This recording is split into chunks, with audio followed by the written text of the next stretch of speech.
Daily taste the daily. వాతావరణంలో చోటు చేసుకున్న మార్పులతో ఆంధ్రప్రదేశ్ జిల్లాలకు భారీ వర్షాలు కురుస్తాయని వాతావరణ శాఖ తెలిపింది. ఉరుములు మెరుపులతో పిడుగులు పడే అవకాశం ఉందని వాతావరణ శాఖ హెచ్చరించింది.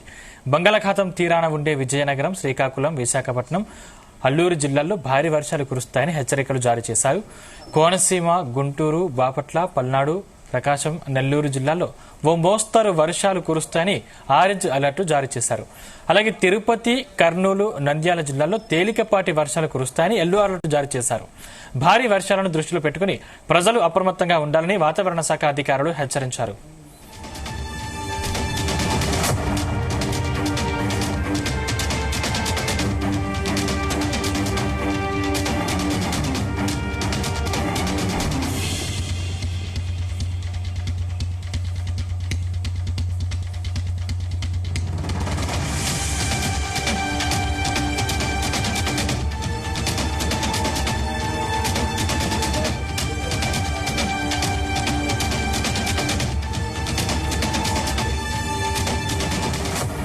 వాతావరణంలో చోటు చేసుకున్న మార్పులతో ఆంధ్రప్రదేశ్ జిల్లాలకు భారీ వర్షాలు కురుస్తాయని వాతావరణ శాఖ తెలిపింది. ఉరుములు మెరుపులతో పిడుగులు పడే అవకాశం ఉందని వాతావరణ శాఖ హెచ్చరించింది.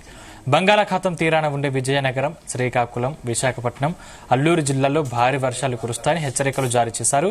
కోనసీమ, గుంటూరు, బాపట్ల, పల్నాడు, ప్రకాశం, నెల్లూరు జిల్లాల్లో ఓ మోస్తరు వర్షాలు కురుస్తాయని ఆరెంజ్ అలర్ట్ జారీ చేశారు. అలాగే తిరుపతి, కర్నూలు, నంద్యాల జిల్లాల్లో తేలికపాటి వర్షాలు కురుస్తాయని ఎల్లో అలర్ట్ జారీ చేశారు. భారీ వర్షాలను దృష్టిలో పెట్టుకుని ప్రజలు అప్రమత్తంగా ఉండాలని వాతావరణ శాఖ అధికారులు హెచ్చరించారు.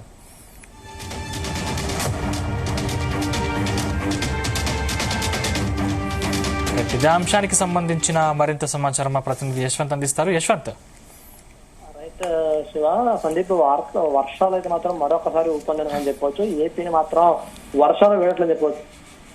ఒక్కసారిగా ఇటు రాష్ట్రం మొత్తం కూడా ఋతుపవనాలు అల్పపీడన ప్రభావంతో కూడా రాష్ట్రం మొత్తం కూడా వర్షాలు పెద్ద ఎత్తున కురుస్తున్నాయి. గత 2 రోజుల నుంచి చూసినట్లయితే మాత్రం ఇటు వాయుగుండ ప్రభావంతో కూడా లోతట్టు వర్షాలు పెద్ద ఎత్తున కూడా కురుస్తుండటంతో ఇటు లోతట్టు ప్రాంత ప్రజలంతా కూడా తీవ్ర ఇబ్బందులు అయితే గురని చెప్పుకోవచ్చు. వర్షాలు కూడా ఈ నేటి నుంచి కూడా 4 రోజుల పాటు కూడా కురిసే అవకాశం ఉన్నట్లు కూడా వాతావరణ శాఖ హెచ్చరిక.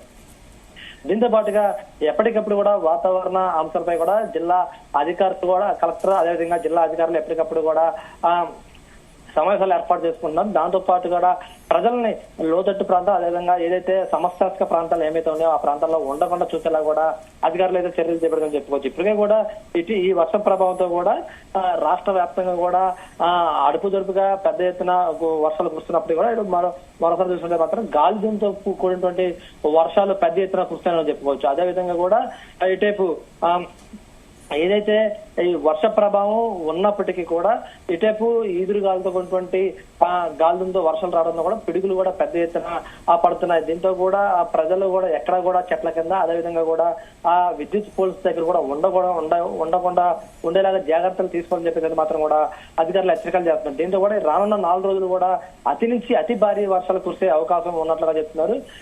ఈ వర్షాలు దాటి కూడా ఏదైతే ఇటు కృష్ణా నది కూడా పెద్ద ఎత్తున వరద చేరుకుంటుంది. ఇప్పటికే కూడా ప్రకాశం బ్యారేజ్ ఉన్నటువంటి 63 గేట్ల ద్వారా కూడా నీరును కూడా కిందకైతే విడుదల చేస్తారు. దీని వరద మొత్తం కూడా ఏదైతే సముద్రంలోకి మొత్తం కూడా మిగులు జలాలు అన్నింటిని కూడా విడుదల చేశారు. అంటే పైనుంచి ఏదైతే పోలవరం నుంచి కూడా వస్తున్నటువంటి పులిచింతల డ్యామ్ నుంచి వస్తున్నటువంటి, ఎగువ నుంచి వస్తున్నటువంటి వరద అంతా కూడా ఇటు ప్రకాశం బ్యారేజ్ మీద కూడా ఇటు సముద్రానికి అయితే మాత్రం కూడా పూర్తిగా అయితే వరదమే విడుదల చేసిన పరిస్థితి. ఇటీవల పక్కన చూసినట్టు మాత్రం ఎగువ ఇటు వరంగల్, ఖమ్మంలో కురుస్తున్న వర్షం ఏదైతే ఉందో అది కూడా మున్నటి తీరం నుంచి కూడా ఇటైపు పెనగంచుపూర్, అదేవిధంగా వచ్చవాయి, అదేవిధంగా వస్తున్నటువంటి మునేరు నుంచి వచ్చిన వరద అంతా కూడా ఇటు ప్రకాశం బ్యారేజ్కి వస్తారు. ఈ వరద కానీ అదేవిధంగా పులిసింతలు వస్తున్నటువంటి వరద ఏదైతే ఈ వరద అంతా కూడా అధికారులు ప్రకాశం బ్యారేజ్కి వస్తున్నటువంటి వరద ఏదైతే ఉందో అదంతా కూడా మిగులు జలాలు ఏవైతే ఉన్నాయో అన్నింటినీ కూడా కిందకైతే విడుదల చేస్తారు. దీంతో కూడా మరికొన్ని రోజులు కూడా ఈ వర్ష కురిసే అవకాశం ఉండడం కూడా అధికారులు ఎప్పటికప్పుడు కూడా